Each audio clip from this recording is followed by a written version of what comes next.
Bismillahirrahmanirrahim. Assalamualaikum warahmatullahi wabarakatuh. Pada pertemuan kali ini kita akan membahas mengenai model-model pembangunan ekonomi dan pembentukan modal dalam pembangunan ekonomi. Nah, jadi materi kali ini ke depan kita akan membahas mengenai model-model pertumbuhan dari berbagai sudut pandang, gitu ya, dari berbagai ahli ekonomi baik di masa zaman klasik begitu, zaman Adam Smith, kemudian masuk ke neoklasik dan modern. Nah, menurut teori pertumbuhan menurut Adam Smith. Jadi menurut Adam Smith ini, teori ini memaparkan cara pelaksanaan ekonomi sebuah negara begitu menggunakan sistem pasar persaingan sempurna atau biasa disebut dengan pasar bebas tanpa ada campur tangan pemerintah. Nah, maka dikenal teori ini teori liberal gitu ya. Kalau Adam Smith sebagai bapak ekonomi itu ya sebetulnya bapak ekonomi secara liberal. Karena memang konsep yang diperkenalkan dari Adam Smith itu adalah konsep ekonomi liberal tanpa adanya campur tangan pemerintah. Nah, kemudian dalam model pertumbuhan ekonomi Adam Smith juga memfokuskan kepada pembagian kerja, begitu, spesifikasi pekerjaan dan pengalokasian sumber daya yang dilakukan secara efisien. Kemudian kita lihat dari model Harrod-Domar. Nah, Harrod-Domar itu mencoba menelaah persyaratan pertumbuhan mantap atau disebut dengan steady growth dalam perekonomian. Nah, jadi kemudian peranan kunci dari pertumbuhan mantap ini atau steady growth itu adalah investasi. Menurut Harrod-Domar itu adalah investasi. Jadi investasi ini punya dua peran penting. Yang pertama menciptakan pendapatan, gitu ya, karena karena adanya investasi, tentu pendapatannya akan naik, pendapatan secara umum di masyarakat itu akan naik. Nah, karena pendapatannya akan naik, maka kapasitas produksi perekonomian negara juga akan meningkat melalui stok modal. Jadi kuncinya itu ada di investasi. Investasi itu punya dua peran penting. Yang pertama menciptakan pendapatan untuk sisi demand begitu ya, dan kemudian memperbesar kapasitas produksi untuk sisi supply. Jadi sisi demand dan supply itu terpenuhi oleh investasi. Kemudian kita lihat pendapat atau model distribusi menurut Kaldor. Nah, Kaldor itu menjelaskan bahwa untuk meningkatkan kapasitas atau meningkatkan perekonomian sumber negara, maka perlu adanya distribusi yang baik dari sisi tabungan dan modal. Nah, Kaldor itu menyebutkan bahwa tabungan itu adalah merupakan keuntungan. Jadi profit dan tabungan itu sama begitu hasilnya. Jadi perusahaan itu mendapatkan profit, nah profit itu hasilnya akan sama menjadi sebuah tabungan. Sehingga Kaldor itu berpendapat bahwa S atau saving itu sama dengan P atau profit dibagi dengan Y atau pendapatan gitu atau yield. Nah, kemudian kita lihat dari model akumulasi modal dari John Robinson. Nah, John Robinson ini mengungkapkan model sederhana sebetulnya yang bertujuan untuk aturan main kapasitas. Nah, pada model John Robinson ini mengkaji sifat-sifat pertumbuhan equilibrium, yaitu kemajuan teknologi, begitu ya, pertumbuhan penduduk, akumulasi modal, faktor-faktor kelembagaan. Jadi bagaimana pertumbuhan penduduk itu dan kaitannya dengan kemajuan teknologi, begitu ya.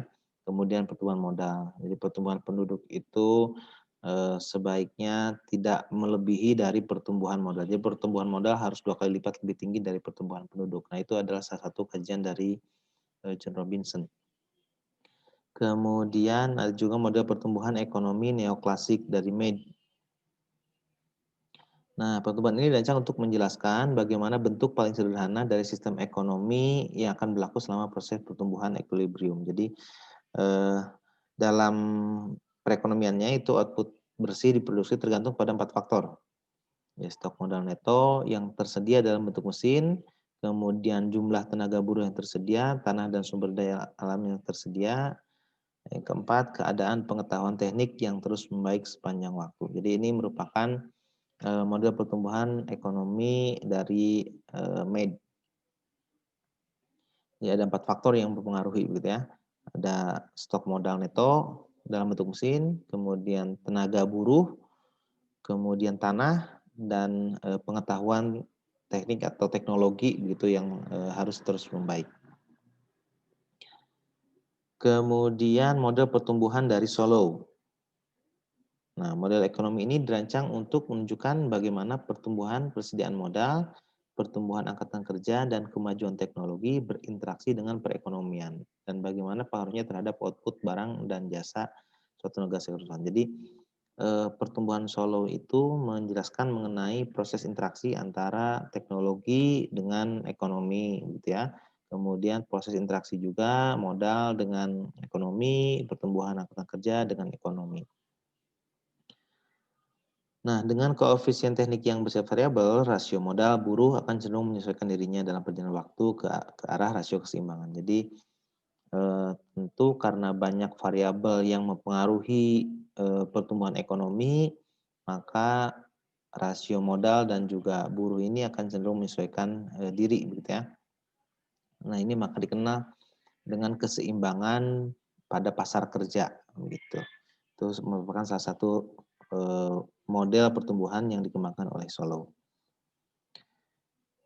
Nah, pembentukan modal ekonomi, artinya pembentukan modal ialah masyarakat tidak mempergunakan seluruh aktivitas produksinya saat ini untuk kebutuhan dan keinginan konsumsi, tetapi menggunakan sebagian untuk membuat barang modal sehingga memungkinkan perluasan output dapat dikonsumsi pada masa depan.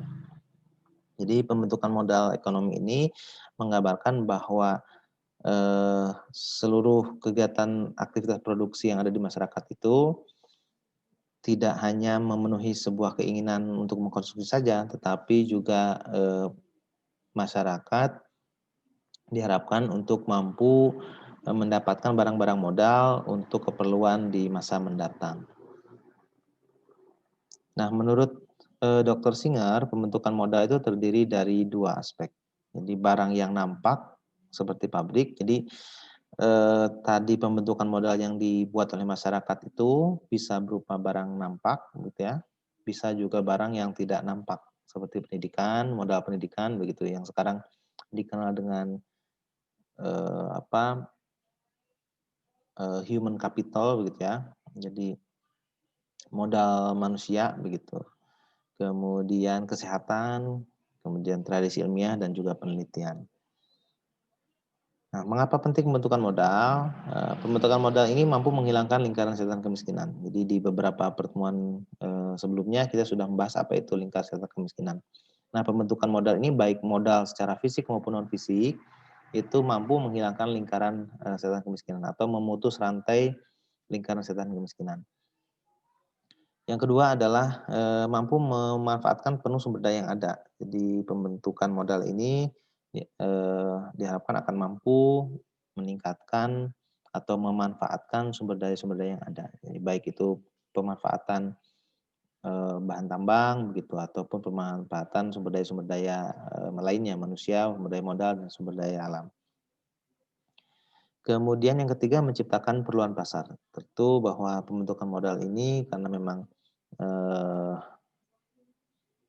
pembentukan modal baik itu modal barang maupun modal non barang begitu yang seperti disampaikan oleh Dr. Singer itu mampu menciptakan perluasan pasar, baik pasar di dalam negeri maupun pasar-pasar di luar negeri. Kemudian juga mampu menekan angka inflasi dan defisit neraca pembayaran. Tentu kalau semakin produktif masyarakat sebuah negara, tentu tingkat ekspornya juga akan semakin tinggi. Maka tingkat ekspor ini diharapkan mampu menekan defisit neraca pembayaran. Kemudian yang terakhir membuat perekonomian bebas dari beban utang luar negeri. Nah, ini karena sumber daya modal yang bermunculan di dalam negeri, maka beban utang di luar negeri juga akan semakin rendah, terutama dari devisa-devisa yang dihasilkan dari sisi ekspor itu juga tentu akan akan mempengaruhi rasio utang kita terhadap luar negeri. Nah, singkatnya, pembangunan ekonomi adalah penciptaan modal overhead sosial dan ekonomi. Jadi hal ini hanya mungkin jika laju pembentukan modal di dalam negeri cukup cepat. Jadi tadi maka perlu pembentukan modal ekonomi dalam negeri, itu salah satunya adalah untuk meningkatkan laju pembentukan modal dalam negeri. Yaitu jika bagian dari pendapatan atau output yang ada di masyarakat hanya sedikit saja yang dipergunakan untuk konsumsi dan sisanya ditabung dan investasikan dalam peralatan modal. Nah, jadi memang ada sisi positif negatifnya. Nah, di satu sisi memang konsumsi juga perlu diperlukan oleh sebuah negara. Jadi masyarakat itu melakukan konsumsi secara tinggi juga salah satu bentuk untuk peningkatan perekonomian. Tetapi pembentukan modal di sini pola konsumsi yang dirubah. Konsumsi yang tadinya dilakukan untuk menghabiskan barang-barang nilai guna suatu barang, dialihkan kepada pola mengkonsumsi masyarakat yang mengkonsumsi barang-barang modal. Yang nantinya barang-barang modal ini tentu akan menghasilkan barang-barang yang lain atau menghasilkan perekonomian bagi sebuah negara.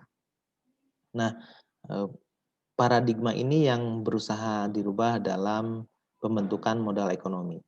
Jadi pola konsumsi yang tadinya digunakan untuk hal-hal yang hanya menghabiskan nilai guna barang saja, misalkan konsumsi untuk makanan, konsumsi untuk baju, barang-barang mewah dan sebagainya, dialihkan kepada pola masyarakat mengkonsumsi barang-barang modal gitu ya, baik tadi itu modal yang terlihat ataupun modal yang tidak terlihat. Nah, tentu penggunaan konsumsi ke arah barang-barang yang modal ini akan menghasilkan ekonomi yang lain di suatu hari nanti. Misalkan didorong bahwa masyarakat itu melakukan konsumsi dalam bentuk mesin misalkan. Nah, itu tentu mesin itu akan menghasilkan nilai ekonomi yang lain. Nah, harapannya bahwa pembangunan ekonomi itu diarahkan dalam pembangunan modal-modal seperti demikian. Demikian yang bisa saya sampaikan untuk pertemuan kali ini. Terima kasih. Assalamualaikum warahmatullahi wabarakatuh.